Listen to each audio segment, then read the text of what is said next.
Lots of interesting stuff coming out this weekend. So we're going to be talking about the first place YCS deck profile in here. Team Sam got up the list, and I wanted to go through and give my rundown of kind of what's going on right now, because there were 6 Gouki decks technically accounted for throughout Top Cut, but there was a little thing that a lot of people kind of forgot, and when people were talking about Gouki, they didn't include the danger part, and I'm pretty sure that Cody Angel was also playing a combination of the danger cards in his deck as well. Now, the danger cards being a splashable engine index isn't something completely unheard of. They're kind of acting as a combo extender in a way, also being able to kind of have it as a draw engine kind of filter for better options is not a bad thing.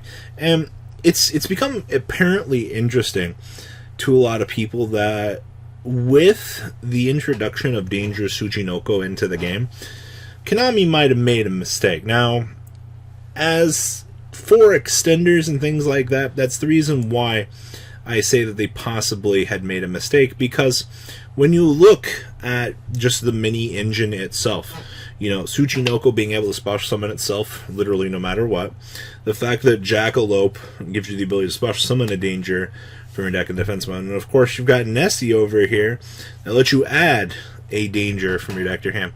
So when you're packing this whole mini engine into the deck, you've given yourself a whole nother access to, well, a whole nother level of things to kind of just act as means to literally complete the boards that you need to make. And of course, you know, people still view Gouki as one of the coolest things. And when I look at this, I can definitely see that we've kind of gone down in ratios, kind of closer to what the OCG was trying. The OCG was trying much smaller builds. And I know a lot of people were like, oh, Americans would never cut down their Gouki engines to the point of where they would want to be literally playing 1, 2, 3, 4. Like, this is it. I mean, you're playing 2 Octo Stretch just because, you know, level 1. If you draw the level 1, you're kind of in that really shitty position. And you don't want to find yourself in that position with a dead card in your hand. Now, of course, I mean, that leaves a lot to be said with the pieces you are playing. You know, with the Soul Day with at least 3 equips, if something strange happens, you can at least get to the Twist Cobra. I didn't say it's particularly good, but you do have access to more of these things.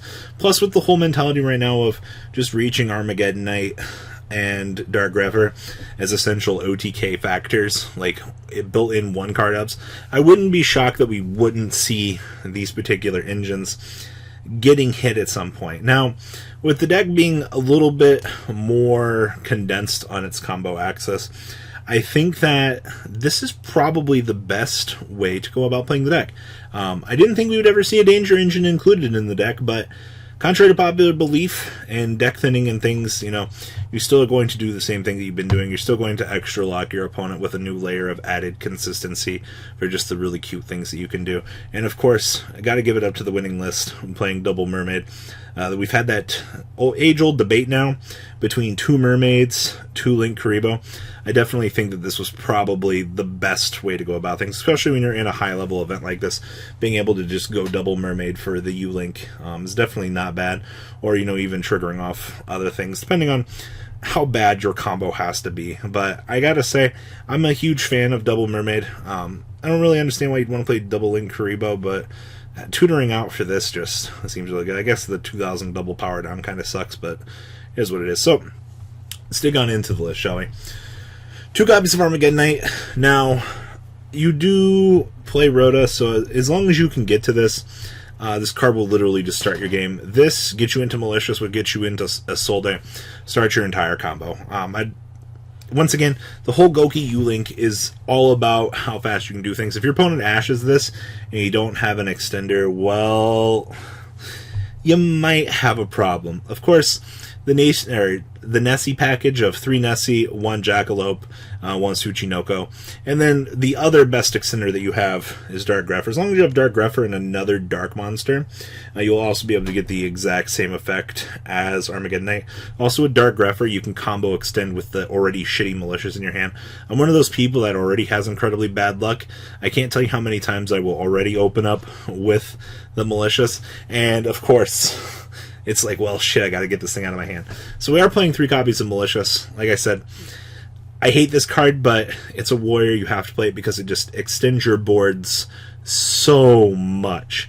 And I don't have a problem with this personally, but it's really cool for what it can actually do for the deck, just as generalized combo and things like that. Now, of course, the Gouki package has been severely reduced to 1 Headbat, 2 Octo Stretch, 1 Suprex, 1 Twist Cobra. I mean, you no longer have Nightmare Goblin kind of act as that asshole that extends your plays. You're still within the same confines that you have been for the longest time. Of course, 1 Junk Forward. A lot of people still like 2 or 3 of this. It feels a little bit more dead now, more so than ever, actually. And then, of course, we have 1 copy of Nightmare Corruptor Ibly. This is the thing that's going to bring it all home for you. Just being able to, off the normal, summon revive something.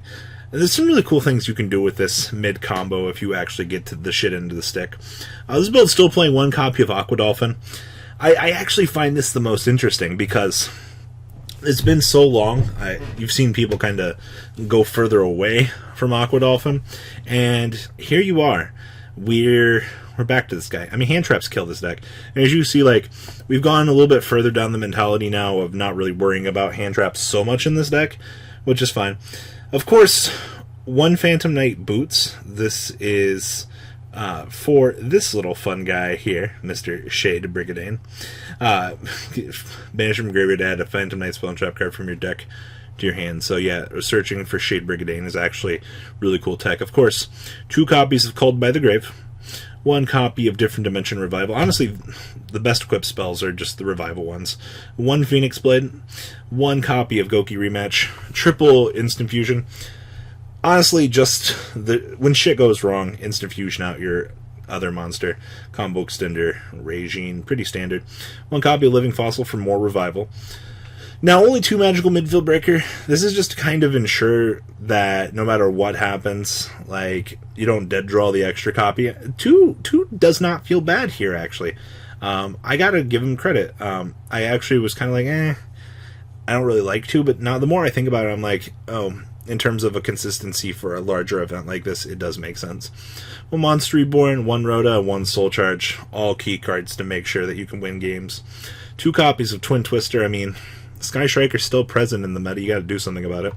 Now, triple copies of Shade Brigadane. I definitely feel that